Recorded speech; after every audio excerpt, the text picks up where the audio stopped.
Hey everyone, and welcome to another episode of From No Crypto to No Crypto. I'm your host, the Crypto Coach, Blockchain Wayne. Today we're joined by Tracy from Untraceable. Tracy, thanks for joining us today. Thanks so much for having me. Excited to be here. Absolutely. It was almost a tongue twister there when I started to say it. Tracy from Untraceable, right? It kind of almost got stumbled on that, but exciting to hear about what you guys are doing at Untraceable in the event space and beyond. But Tracy, before we jump into that, can you tell us a little bit about your background, maybe what you did before Untraceable, and maybe even what got you into this crypto and Web3 industry? Yeah, for sure. So it's been quite a ride. I've been in Web3 for 12 years now. But just before that, I actually went to Kenya. I started a microfinance program in Kenya, and this is what got me into the Bitcoin. So I went to Kenya 3 times, and we essentially started financial literacy programs, teaching women about how to budget and save. And then we started sending microfinance. So we started funding women $100 in microloans. And so I'm from Toronto, Canada. When I came back here, I started sending money over borders, and it was crazy, the remittance. It was like a 30%. And so it totally destroyed our program. I said, how could we pay 30% to Western Union for a $100 microloan? And I was a university at the time, and that's where I fell upon Bitcoin. And I said, there's got to be a better way to send money over borders. And so at the time, it was just Bitcoin. There was no Ethereum. There was no other any other kind of alts and things like that. And it really was about the unbanked. And so I got involved on the side of there's billions of people in this world that are unbanked. This is a solution for them. And so on my third trip to Kenya, I actually started introducing Bitcoin. We actually had a cyber cafe we helped them start up because we thought access to internet was important. And we started getting them introduced to Bitcoin. And that's kind of how I led my journey. And so what happened was I came back, and as a student, I would always run events. So I know my company's called Untraceable now. It used to be called Traceable. And that used to be the event. I used to run lots of massive, actually like festivals and conferences in the city. And I got connected to the founders of Ethereum, and they said, hey, so Anthony Dioria and Vitalik, and they said, we want to run a Bitcoin Expo in Canada. Would you be interested in helping us do this? And it was a fully volunteer basis, but I did it at the Metro Toronto Convention Center. And this was at the time Ethereum was a corporation. So we worked directly with the founders of Ethereum. All the founders of Ethereum flew into Toronto. We ran the first Ethereum hackathon. And at the time, everyone was upset that we're running an Ethereum hackathon. Everybody was a maxi. Obviously, it was just Bitcoin at the time. And our first sponsor actually of it was Mastercoin, which is the first altcoin ever. So we got to know their team all the time. And then it kind of spiraled out there. So we helped run the first Bitcoin Expo, and then we helped launch Ethereum.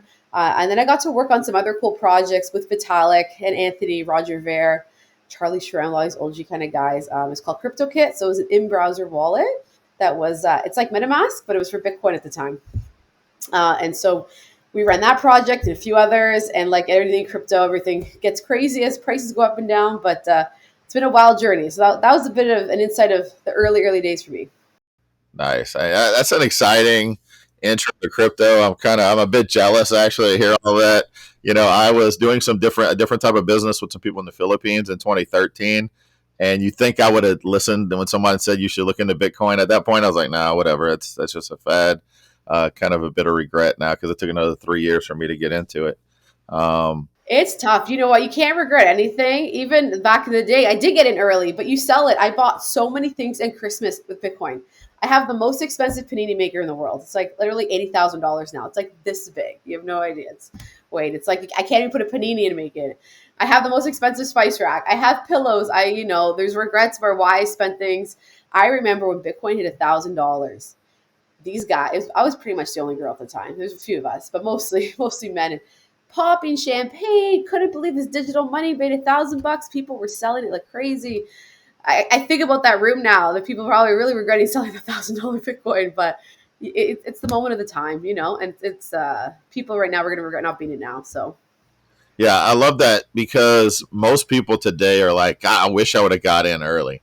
I wish I'd have got in if you'd have got in when it was $1, $5, $6, you would have sold it at 100 thinking you were a genius. You'd be dumb not to, right? You'd be dumb not to. So one thing is to sell it.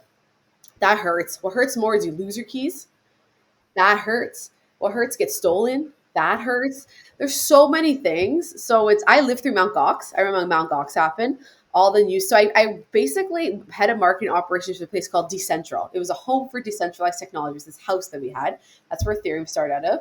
And anytime something in the news happened, there would be news cameras there. And so with Mount Gox, oh my god, people were devastated, suicidal, I would say, in the room, so be happy that even if you did get in at a dollar, there's so many things that could have happened. So I always tell people, don't regret the past. You're gonna miss the stuff in front of you. Right.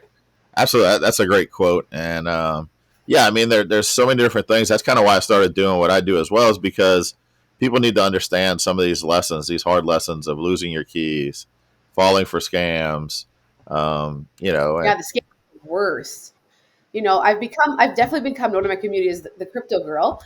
So I get people's grandparents and friends, and I know somebody who can help with this, and it's tragic. I hear all in Canada it happens a lot that people get scammed, and there's nothing I can do about it. So those are the stories that hurt my soul more.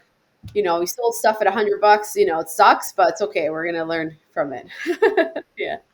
and I think that cliche term, like if you don't learn history, it's bound to repeat itself, is true, because you're talking about Mount Gox, right? And what did we see happen over the years? For me, it was actually God, Cryptopia. There was Cryptopia, and there was one others in 2017 that I kind of like was my lesson. But we look at just recently, right? I mean, FTX wasn't that long ago, and that's why it's important for people to come in and actually learn why this is important, learn the industry, learn the history. Because if you studied the history, you know, okay, maybe I don't want to keep all of my crypto on exchanges because it's happened time and time again, right? Mt. Gox, Cryptopia. Totally. Well, we had one too. We had it was called Quadriga CX. Oh yeah, Yeah, we were close with the guys, and he was like generally a nice guy, like a pretty honest guy. Those are hard ones because you're like, I knew the guy, like I didn't see it coming. I told people to put their money in here, and so if these things happen, and that's what um, you just kind of learn your lesson. It was such a shitty way to do it, do the whole experience. But yeah, the hacks are the worst. The FTX thing's crazy because just how much power he had and how prominent it was. But yeah, I still don't think people understand cold storage. It's one of the basic things we talk about at every conference. That's why I love all the stuff you do, Annie, but like educating people. It's so important. And at every conference we run, we always have a security conversation. Like, how do you store your keys? And what is a key? yeah. I call it digital hygiene, right? I love it. It's not just crypto related stuff. It's understanding 2FA and how that works. It's understanding secure passwords instead of my kid or my pet's name and their birth date as a password that you use Yeah, for everything. yeah. And also even separating email addresses to where if I sign up for some crappy newsletter, it's not the same email I log into any financial accounts with. Yeah, no, absolutely. It's interesting. Like the other day, someone called me. My sister's Instagram got hacked. What do I do? I've just become the girl in the world that you call me when something happens, I guess. But Tracy you texted. know, yeah, literally. And that was the thing, talking about 2FA and all these other things. And so it's like until you get hacked, you don't do these things. So yeah, I think like you said, the hygiene is so important. I love that. That's awesome. Yep, absolutely. So exciting stuff that's happened. At what point? I'm curious. At what point you said it was traceable? At one point, at what Yeah. point did the aha moment say, "Okay, let me go to untraceable"? You know what? I think Bitcoin hit like 5 grand, and I was like, okay, this is a real thing. No, you know what? I got addicted. We all go through the rabbit hole, right? So I ran the first Bitcoin Expo, and then I ran the first Ethereum hackathon, and then after I did something called Block Geek, so where I was working with Vitalik's dad, and we're like, how do we get more people on Ethereum to build? So we started running these hackathons, and then I launched ETH Waterloo. So it was at Vitalik's University with a bunch of students at the time, and then that got spun off to Denver and in Argentina and all these other great places. And so at that point, I was like, okay, we're in this now. I don't want to do any type of other things other than Web3. And just went down that rabbit hole. So Ethereum was definitely the catalyst. The fact that it was from Toronto, or at least a lot of the core team was from Toronto, and that I was kind of sitting there, at the time doing it. It really brought me in. But it was interesting. Like at the time, we weren't getting paid a lot. I was questioning my life. Why am I in this space?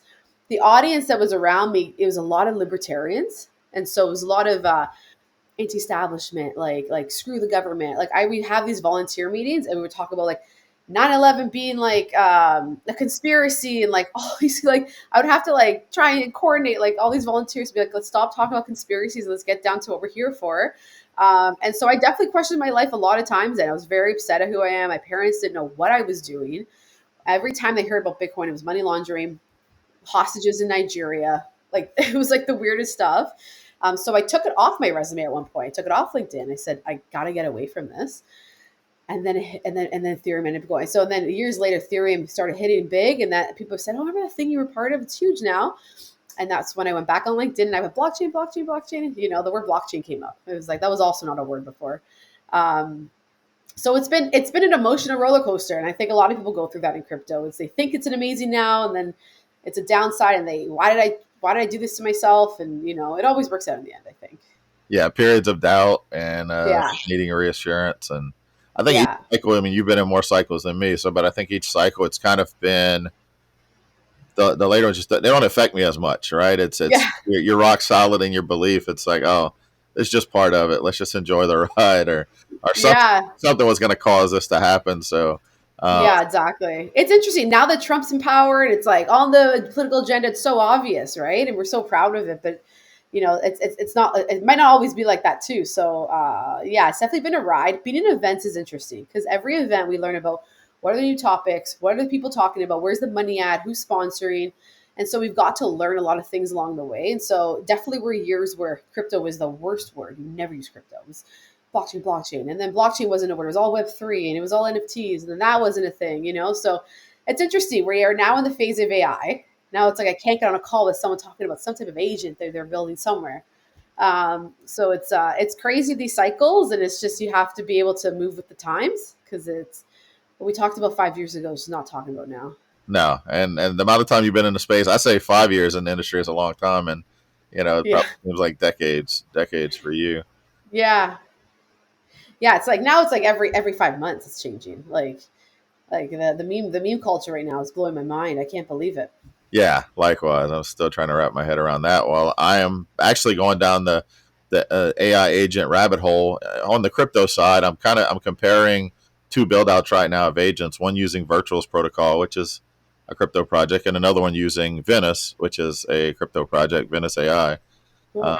And so yeah, it's you're right. Trying to keep up. Venice is Eric what's his name? Voorhees. Eric Porky's. Yes, I hear it's really good actually. It's done very well. Yeah, I actually started using it in May. Thankful to one of my coworkers, Luke Stokes, who is in that world with all of those guys, and he was telling everybody, "Hey, here's one Morpheus token. Use Venice because you could connect your wallet to Venice, and if you held one Morpheus AI token, which was around Cool. $20, you would get the pro version for free. You didn't have to pay the token; you just have to have it in your wallet." And Cool. so he did that. And so then I guess it was 2 weeks ago, Venice launched a huge airdrop to anybody. Like they had certain criteria for different categories, but their early users were rewarded the most. And so a lot of us were able to claim these Amazing. large tokens. And I've actually staked a substantial amount of it because through staking, very similar is I don't have to pay my tokens, but I get access to all this compute power to build these powerful agents Yeah. without having to pay any kind of fee to use it. So Amazing. interesting world. I mean, it definitely. I've always said when I first saw AI, like not AI we've known for years, but the AI tools that have been just hitting on the scene every few months or few weeks. There's new tools, and I've been saying that. And looking at some of the results from some of those models, it's like, okay, AI needs crypto and blockchain technology, and blockchain and crypto technology needs AI. And I've seen that being able to build a code with AI for a crypto tool, and then vice versa, being having these decentralized tools that allow you to get valid and uncensored information. Actually, That's fascinating. It's interesting. I think it's so important to be on the cutting edge at the beginning. Like right now, even when you talked about staking, like I remember it's so hard to explain it to somebody because you have to start at the beginning and you have to say, okay, this is Bitcoin, this is money, but there's more than money. There's this, you have to go through this whole thing. Or by the way, it's a staking yeah, proof of at work. the end of it. What's the difference, right? Yeah, right. And so that's how I feel right now with AI. It was like we have to all learning now about it because it's so advanced in a few years, just like trying to explain staking is now to people, that if you don't learn at the beginning, it's hard to catch up, right? But it's all expedited. So, I'm going to go do some more research on that after this. All always. It seems like it never stops, right? I Yeah. look at something, learn it, and then there's something new to learn about there as well. Yeah. So back to events. I mean, you're talking about what you're doing, and for me, early events. Recently, I found a path to my first event I went to because I got into the space in 2016, but that was my learning phase, rabbit hole phase. 2017, I started starting to help others learn what I learned, but then 2018 the market crashed, right? And that was my first experience of, I was in euphoria at the end of 2017, and then 2018 came, and so my first conference was Crypto Invest Summit in LA, and never forget that's actually where Ken Bozak taught me about NFTs, um, way back in 2018, and those are important for people because that was belief building for me, and that's why it's important. So when you think about the events that you hold, I mean, most people think those are for people working in the industry, but really, who are your events for? You know what, they changed. So I've run security token conferences around capital markets. We run the hackathons for developers. I organize crypto chick events that bring more inclusivity. But when I started Blockchain Futures Conference, I realized we need a conference that brings the entire community together, because in order for all of us to succeed, we all have to be learning from each other. And so with that, it's Canada's largest crypto conference, around 10,000 people, and we have all different areas of the event focused on who you are. So we have a VIP section that is definitely more investor focused, VIPs, but we also have kids, youth, and blockchain sessions that are going on. We have boot camps, which we'll talk about too. We have, we have different segments like our AI segment or things like that, decentralized confidential computing. We do a lot on around security and traceable. So we're big focus on privacy. We think it's a big belief in it. So we try and bring the full community together. We think it's important. Like every time, as an organizer, we have about 150 sponsors, about 100 community partners, and then those are just the people that make it to the event. We reach out maybe 1,000 people beforehand, and everyone at the end of the day, they're all asking for each other. Like, I need developers, or I need fundraising. So we figured, like, we got to put these people in a room. But what we're really big belief in is, like, we got to give free tickets out. And so we started this event 12 years ago. We started doing events. We were begging people to learn what the heck Bitcoin was, right? And so it's always been our philosophy of, and coming from being unbanked, like this is for the unbanked. This is to level the playing field. This is to get rid of that people who charge fees, the middleman. That we thought, you can't charge a big ticket, and we've always been a problem. Everyone's told us we need to charge tickets, and we have fights all the time on the team that we should be charging more. I just don't believe it. That's not the point. I'm supposed to have a $1,500 ticket for someone to get to a Web3 event. It has to be free. So in Toronto, we offer a free ticket, and then we have our VIP ticket for an elevated experience. In Florida, they are paid tickets, but if you're a community partner, if you're looking for a free ticket, if you can volunteer, like, we make sure you get on site. We're not and I think that's really important, because at one point we were all new, and I think it's important we all have to remember how we felt when we were new. And we have a really big belief, and that's why we do buy one, get one free a lot. If everyone just brings one friend, that's how we grow this community. And so and everyone always has that one friend that kind of wants to get involved, So bring them to an event. I even say, I go to these parties, Christmas parties, like non-crypto people, and I get bombarded with questions. And I finally say, like, I'm not talking to anybody here about crypto. Come to an event. Yeah. And that's the messaging we give in our emails, and say, at your Christmas dinner this year, just invite all your family to the event, because then they can get all their questions answered and stuff like that. So we're a big believer in bringing the community together. Yeah. I love that. I mean, I've seen so many conferences over the years that don't really cater to those new people, whether it's ticket price or whether it's the track, the talks that are happening. But it's important that we bring people along. I mean, we all want this. We all want crypto to grow. We want user adoption to grow. But if we don't appeal to everyone, then we're just in that echo chamber. Don't get me wrong. I love going to conferences and seeing the same people in different countries that I see all over the world. But it's also great to see new faces, see new Yeah. coming in.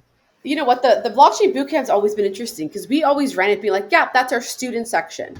The students are going to come and learn about it. And every year it's a bunch of people. And sometimes, like, some of our bootcamp rooms, like, they're not the best chairs, like these like little podiums and like hacky sacks. And every year it's like professionals, like lawyers and accountants. And we're like, oh my God, did we get this wrong? Our bootcamp are actually these professional audiences that want to learn. And they sit there for all 12 sessions of it. And that really sparks something of, like, we can't think that we're just educating students in the boot camp. It's real professionals that are coming here. And that's why sometimes even the free ticket, it's okay to give it to somebody who has a more corporate background because they're the ones that are going to pitch it to their company and things like that. Yeah, yeah. Yeah. That's I tell everyone that's a big sector that's going to be coming in. No matter what industry you're in, this is going to creep in, right? It's going to creep in, and even the large companies are going to have departments. They're going to have digital asset departments. They're going to have Web3 integration departments. It's going to kind of tie into what a lot of people are doing. Just like I always compare this to the internet, right?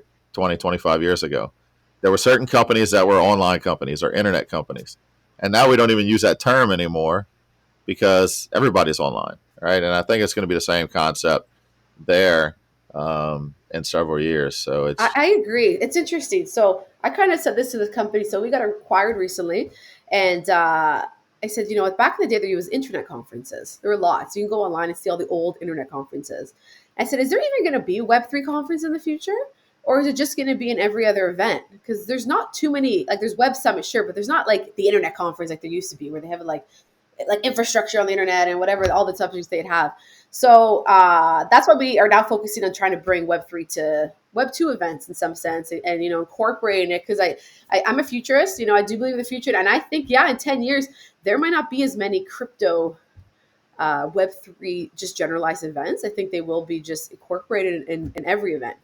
yeah, yeah, Like the absolutely. internet, yeah. That you worked at. I mean, even the name of your conference, right? The Futurist Conference. You're a futurist, and that's where we got to be. We got to be focused on what's the future going to look like. Yeah, it's scary. It's definitely very intimidating. I think people ignore it because they're so scared of it, especially with the robots coming in. So it's we're trying to bring a friendly side to it. So the other thing that we're big on is we're 100% environmentally sustainable. So single-use plastics. If we don't need to make garbage, we don't produce garbage in some sense. So everything is compostable, or we just get very creative with it. And so what we try and do is try and create this future world within a conference. And so what I've done the last few conferences, I actually issue a token with it. And you get this token if you go to the conference. If you go to sponsor booth, if you go to speaking sessions, if you compost your food, if you recycle properly, you get these tokens. And then you use these tokens to set the event. So we give free swag away. Like it's almost like an arcade style. Candy, food, tickets to the food truck, cotton candy. And basically the concept is as long as you contribute to the event by going and talking to people, we'll give you everything for free. And so our audience loves it. Or you can go pay for food, or we'll give it to you for free as long as you go talk to 10 sponsors or whatever it is. Or, we do things like go and sign up for a volunteer thing, whatever it is. But it's interesting. Like what we try to do is incorporate Web3 in the conference because we say if we can't do it here, how are we going to do it in the real world? Yeah, And we try and create this future world. So we have robots and holograms and all these cool things too. So we try and bring a fun side to it because it can get scary in the future for sure. yeah, yeah. Fear of the unknown. Right. Totally. Yeah. Totally. We're actually thinking like ChatGPT might just be like a speaker this year at our conference, and like we're like, how do we just fully go full blown? I challenge you on that one because I'm not a big fan of ChatGPT. I mean, I love what it's shown us as possible, but within Venice, you can create characters. It could be historical characters, other characters, and you can build that profile of that character, the personality and everything. Or say it's a historical figure, you can import books and all videos or anything you may have Interesting. about them, and then you can ask that model questions. So We should do that. You should help do that. absolutely, I'd love it. We're making you as a figure. Yeah, look, as soon as we're done recording on my other screen, I've got already on my monitor Cool. the detailed steps on how to launch an AI agent on Venice. But the Cool. this thing I've already played around with because somebody had already created a Nikola Tesla character, and so I was Cool. interacting. So someone else created it, but I was interacting and asking it questions, and it was pretty insightful for AI. Let's do it. I love it. Yeah, no, we try and get as wacky as we can. That's pretty cool. One year, what we did at the conference is like there was a year of like blockchain and supply chain. It was all about supply. For Yeah, some reason, our whole audience was like, "This is going to change supply chain." Not that it's not doing that; it's just not, not as big of a topic. But we track the farm from farm to table, the food and fruits at our conference. So you can take a photo of any of the apples or oranges, not oranges, apples, apricots, pears, things that were Toronto based, and then it had all these photos of the full supply chain on the conference. So it was kind of cool. Like if anyone listening to this has a technology they want to just test on site, just to reach out because we're always open to getting people to touch and feel it on site. I love that. I'd love to do that. I'm a big coffee nut, so I'd love to see that. Like being To see able where to. the coffee came. Yeah. We only have fair trade coffee. We don't blockchain that, but we only have fair trade coffee at the conference. And yeah, just all this stuff about this future world. So Laura on our team, she's really big on that. So she puts a lot of emphasis on it. I love that. So I'm definitely looking forward to that event. Right, you have Futurists coming up in Toronto in May, and then you have one in Miami in November, right? Yeah, exactly. So our big one's going to be in Florida this year. We're pretty much the biggest show in the states next fall. So we're excited about that. We're at the Hard Rock, which is so much fun to be on a resort style. And we do our events in these indoor outdoor nightclubs. So do not expect it to be a convention center with boring walls and no light. Total opposite. There's pools and cabanas and drinks go flowing, and just a great place to make meaningful connections. I love that concept because people think of conferences, they think of sitting in a room all day, just listening to talks, and it's more of the experience. We did a few events a while back when I also realized that we weren't going to be an event company, like that wasn't for us. But so I definitely give kudos to those of you that do it. But I wouldn't let anybody call it a conference. I was like, hey, this is an experience. Cool. And it sounds like you guys are doing the same thing. You build an Yeah. experience for people to come in, and not just because conference people most of the time think they're just sitting there, just listening to talks on stage about Totally. each speaker shilling what they're building. Yeah, yeah. You know what? We always flip it. We say experience, we say festival, and then we end up falling back to conference because our sponsors want to sponsor. It's very hard. We just say, just trust us, just come on site, just trust us, and they come on site and they're blown away every time. So, we've grown mostly because how good of our events are. We're probably the only company in all Web3 that are events first. Most of them are editorial. They run big agencies. They're on the media side. They're great at videos. We're good at putting on a great party and a great experience. So it's definitely a different vibe. Love it, love it. So Tracy, can you tell everyone where they can find out more about the upcoming Futurist conference and also where to follow you guys at? Yeah, for sure. So on Twitter or X, futurist underscore conf. So check out Futures Conference on X page and then futuresconference.com. So listen, if you're looking to sponsor, if you're looking to speak, we have community partnership, we have volunteers, we have media passes, we're gonna have a podcast area, so much stuff. We want everyone to have an opportunity to come on site. This is a great event to partner with us. So just reach out, futuresconference.com, and we'll find a spot for you. Awesome. I'm definitely looking forward to it. Definitely looking forward to being there. I challenge everybody to take a look at it, see if you can make it there. As Tracy mentioned, I mean, they're looking at the event, not to knock any other events that have happened or happening this year in North America, but I see that as kind of the premier one, the Miami and Toronto, what you guys are doing there as the premier ones. Because outside of that, I mean, a lot of conferences over the years have left, going to other countries or cities. But I think really North America is going to become a powerhouse in crypto again, like we always wanted it to be. There was a lot of turmoil, especially in the U.S. with the SEC and the way they've been. But now that it looks like it's going to be more of just an ability to innovate and not have someone stifle innovation. So if you want to find out about the future, come the futurist, right? I love it. I love that line. Yes, to definitely learn about the future of futurists. All right.